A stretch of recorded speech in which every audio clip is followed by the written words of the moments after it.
जय हिंद, नमस्कार साथियों। मैं हूं जीवन सर और आप देख रहे हैं टीचर्स लर्निंग सेंटर।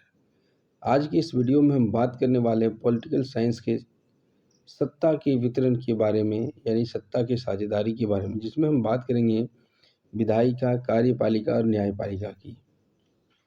तो चलिए शुरुआत करते हैं। पार्ट 1 अगर आपने नहीं देखा है तो मैं शुरुआत से पहले ये कहना चाहूँगा उसे ज़रूर देखें। और ये भी जो मैं ला रहा हूँ ये सारे क्वेश्चन MCQ के रूप में हैं। और यह वीडियो सभी प्रकार के SST स्टूडेंट, चाहे वो स्कूलिंग के ही क्यों न, उसके लिए भी लाभकारी है। पार्ट 1 आप देख लें, इसके बाद पार्ट 2 ये है। चलिए शुरुआत करते हैं। पहला प्रश्न है, मुख्य चुनाव आयुक्त की नियुक्ति कौन करता है? उपराष्ट्रपति, प्रधानमंत्री, मुख्य न्यायाधीश या राष्ट्रपति? तो मुख्य चुनाव आयुक्त की नियुक्ति राष्ट्रपति करते हैं। सवाल नंबर 2, नागरिकों द्वारा अपने प्रतिनिधि चुनने की प्रक्रिया क्या कहलाती है?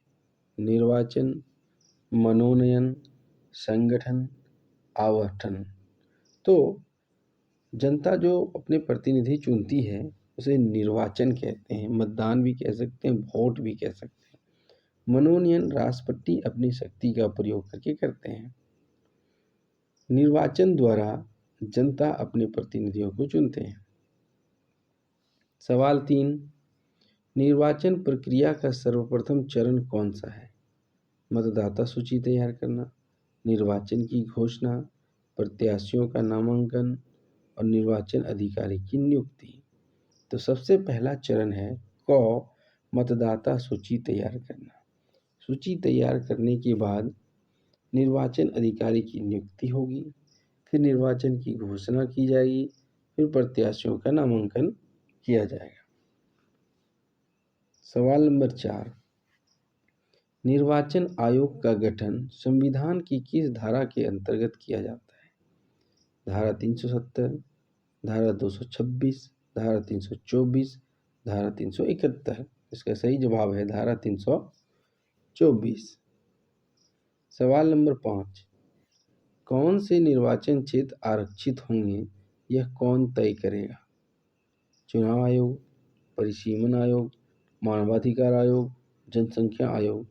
तो यह कार्य करता है चुनाव आयोग।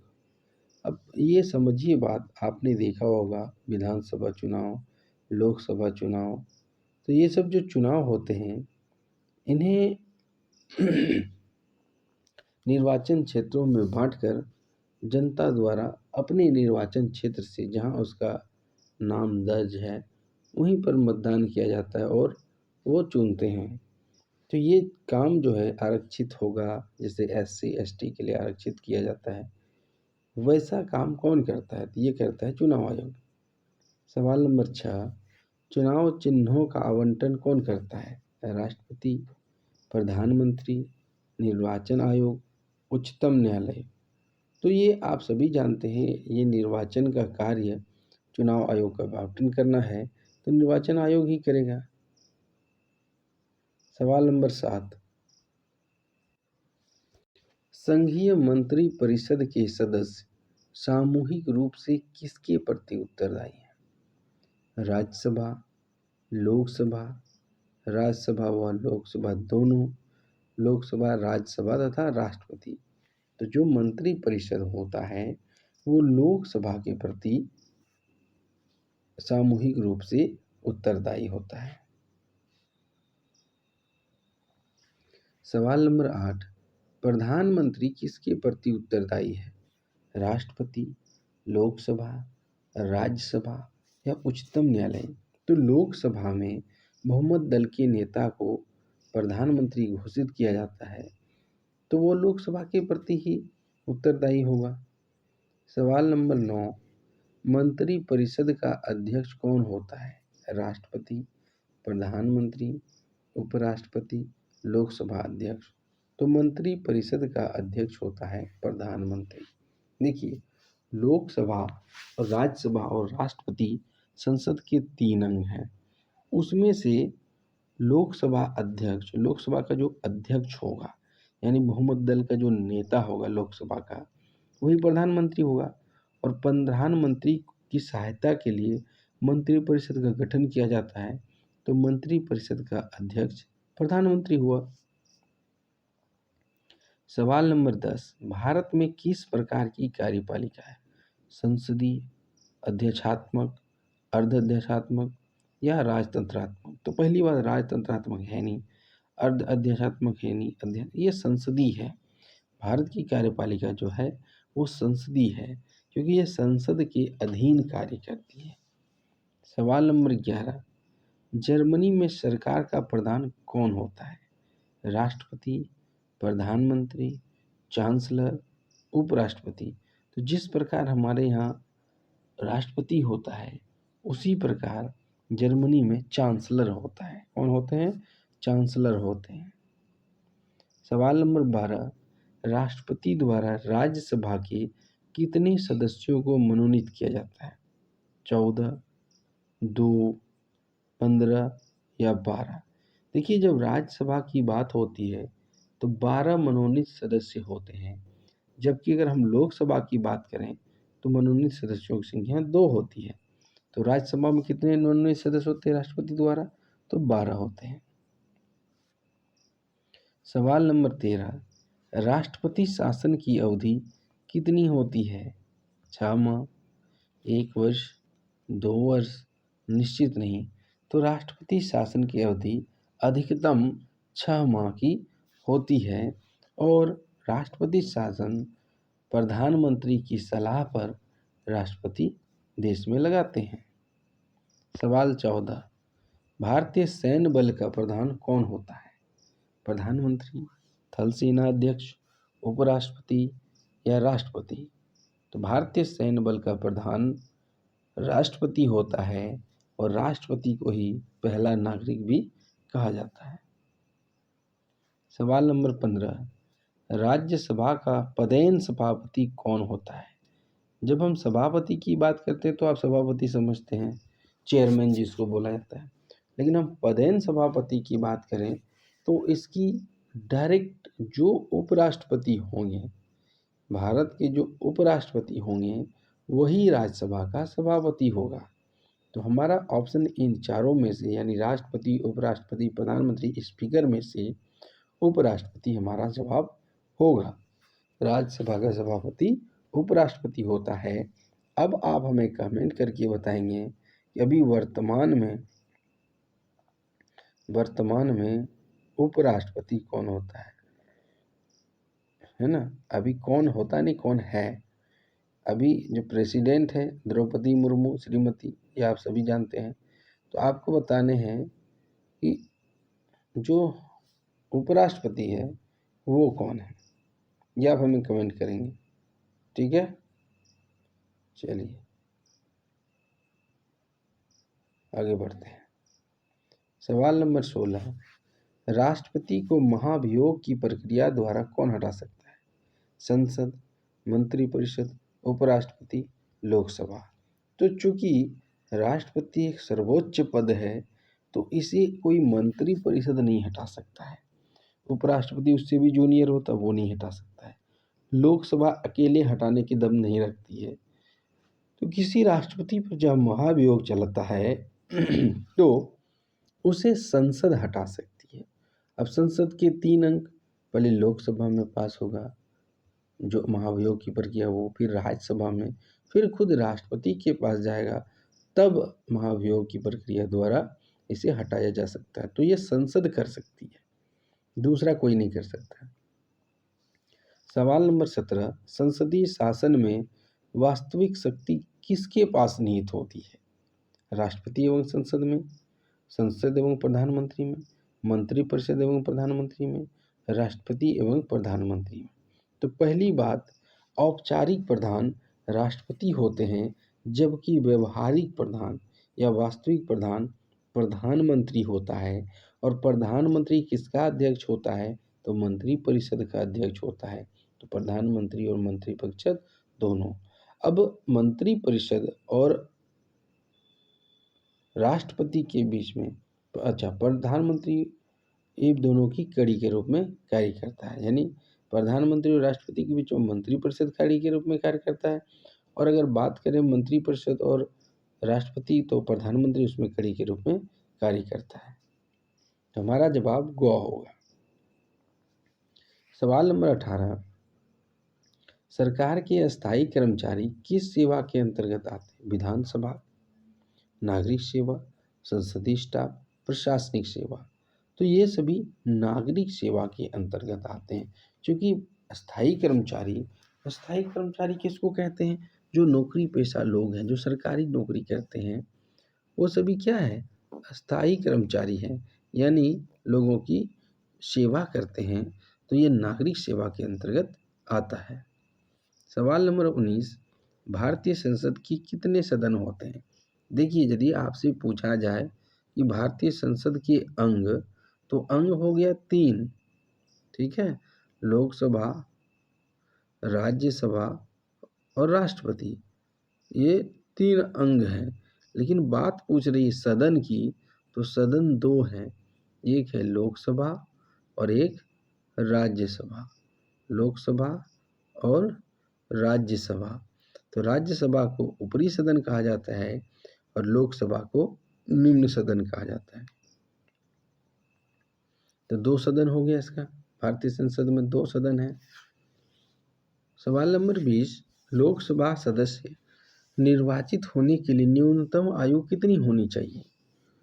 लोकसभा के लिए अगर बात करते हैं तो लोकसभा के लिए 25 वर्ष होनी चाहिए, और जब हम बात करेंगे राज्यसभा के लिए तो 30 वर्ष होनी चाहिए, और जब हम स्थानीय शासन की बात करते हैं, मुखिया वगैरह की, तो वो 21 वर्ष होनी चाहिए। ये पॉइंट आप याद रखेंगे। तो अभी हम बात कर रहे हैं लोकसभा की, तो कम से कम 25 वर्ष का होना चाहिए। सवाल नंबर 21, किसके परामर्श पर राष्ट्रपति लोकसभा को भंग कर सकता है?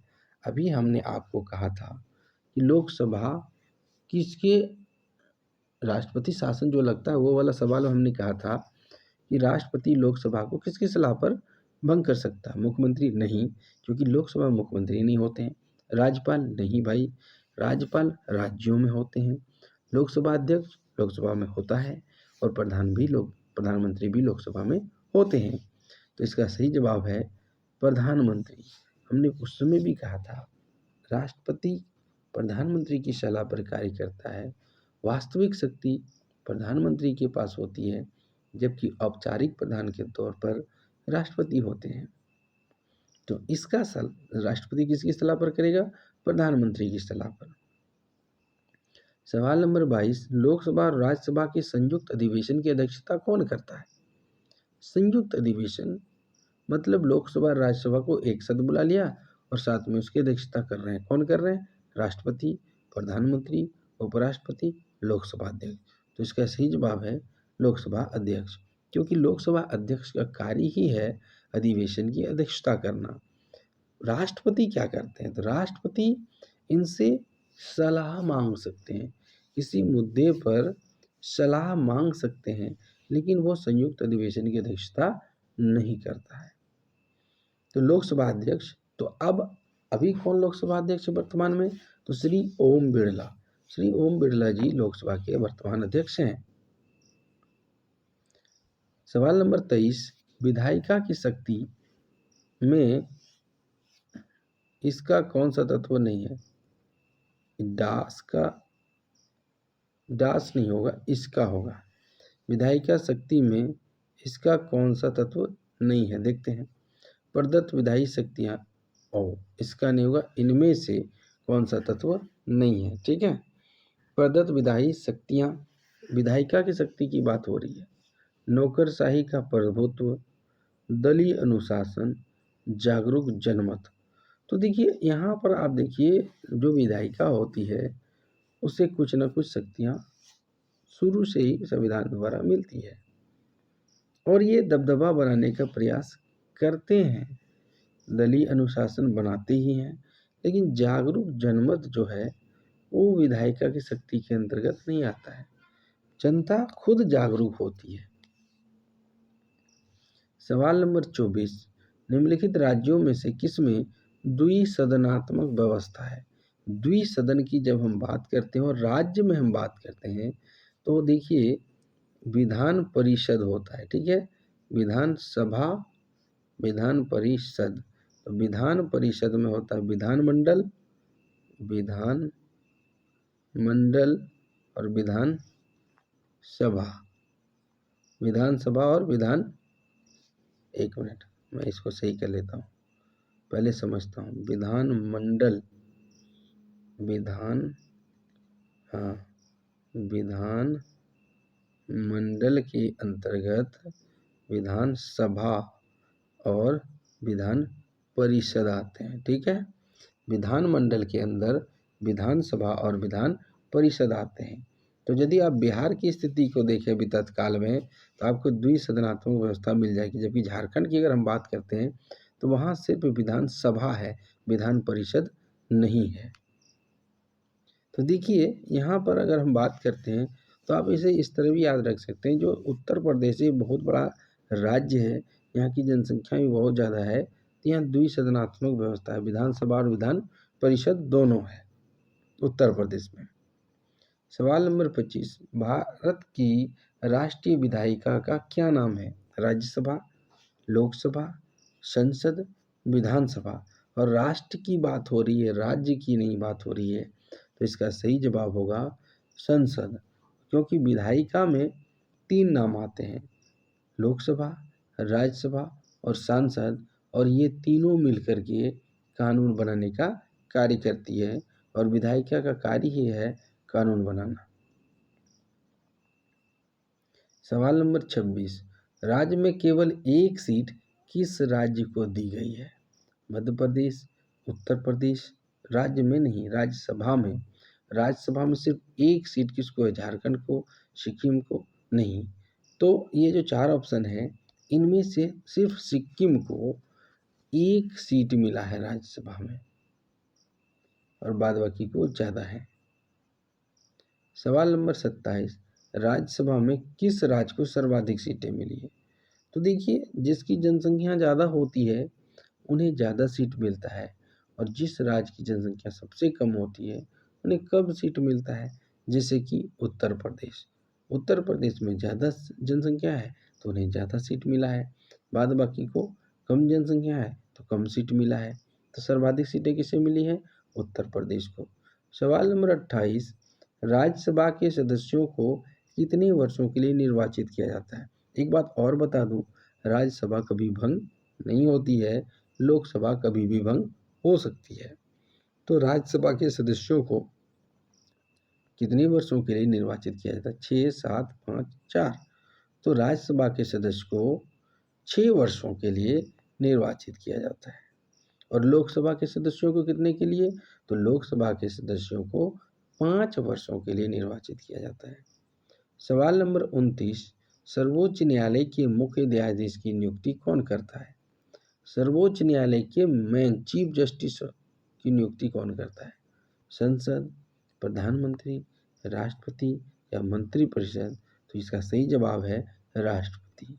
राष्ट्रपति सर्वोच्च न्यायालय के मुख्य न्यायाधीश की नियुक्ति करता है, और उनकी सलाह पर बाकी जो 20 जजेज होते हैं उनकी भी नियुक्ति होती है। सवाल नंबर 30, भारत का सर्वोच्च न्यायालय कहाँ स्थित है? इलाहाबाद में, नई दिल्ली में, मुंबई में और चेन्नई में। तो आप इस बात को ट्रिक से याद रखेंगे, कोई भी देश हो, खास करके भारत की मैं बात कर रहा हूँ, उसकी जो राजधानी नई दिल्ली है वहीं पर सिर्फ एकमात्र सर्वोच्च न्यायालय है, जिसे हम सुप्रीम कोर्ट भी कहते हैं। तो ये आज के 30 सवाल थे। आप हमने जो सवाल पूछा है उसे आप कमेंट करके हमें ज़रूर बताएंगे, और ये भी बताएंगे कि कैसा लगा क्लास। अगर पसंद आया हो तो लाइक करेंगे, चैनल को सब्सक्राइब नहीं किया है तो कर लो। इसी तरह के सवाल आपको आते रहेंगे और आपके ज्ञान का वर्धन मैं करता रहूँगा। आपको अगर कुछ कहना हो तो आप हमें कमेंट कर सकते हैं। और हाँ, प्रत्येक संडे को मैं टेस्ट रखता हूँ ऑफलाइन। अगर आप हमसे पढ़ें या ना पढ़ते हों, अगर आप चाहते हैं कि टेस्ट में पार्टिसिपेंट करना है, तो आप 10 रुपये की मामूली फीस पर डे पर पर टेस्ट आप हमारे यहाँ दे सकते हैं। उसका मैं आपको आंसर भी साथ ही साथ बता दूंगा। मिलते हैं इसी तरह की वीडियो में, तब तक के लिए धन्यवाद।